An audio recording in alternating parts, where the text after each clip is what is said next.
Signed by His Majesty the King, indicating that His Majesty has relieved me of my duties as the Prime Minister of the Zulu Nation. His Majesty has not informed me of his decision to release me from my duties as his Prime Minister. I only learned about this decision through the social media and thereafter through a WhatsApp message from Prince Simpiwe of Wamenya yesterday. One of the documents which is circulating in the social media is a notice addressed to Amakhosi of the Kingdom, signed by Prince Simpiwe himself, which is astonishing that an announcement of such magnitude should be conveyed to Amakhosi in such an informal manner.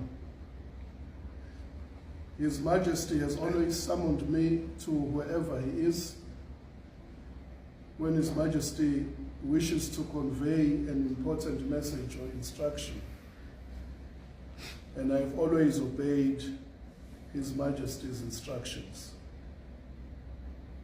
The appointment of the Prime Minister is the sole prerogative of His Majesty the King.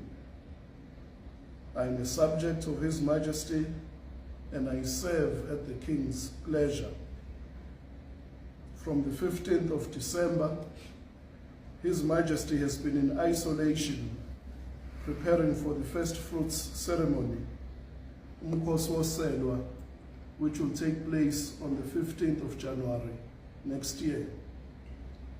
I will wait until His Majesty the King informs me about his decision, because up until now, the King has not said anything to me. If the King has decided that I should step down from my position, all I can do is to express my gratitude to His Majesty for the honor to serve him and the Zulu Nation.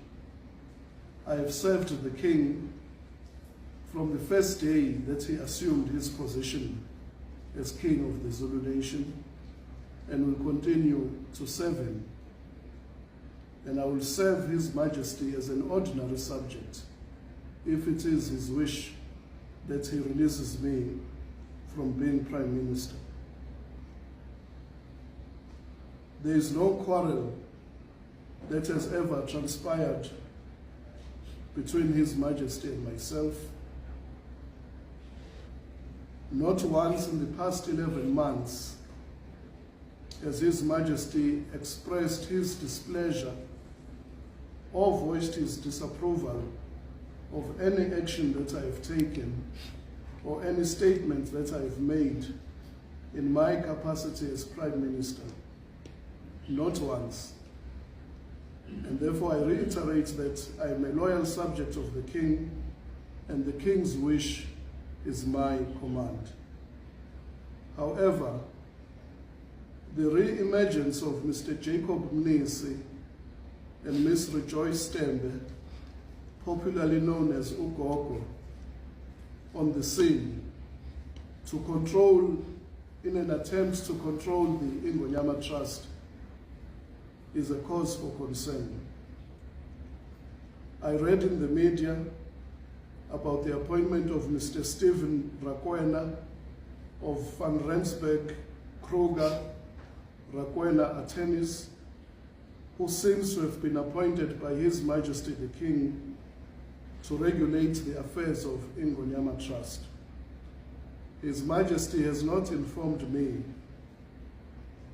about the appointment of these attorneys from Witbank, who suddenly claim to be governing the land of the Zulu people.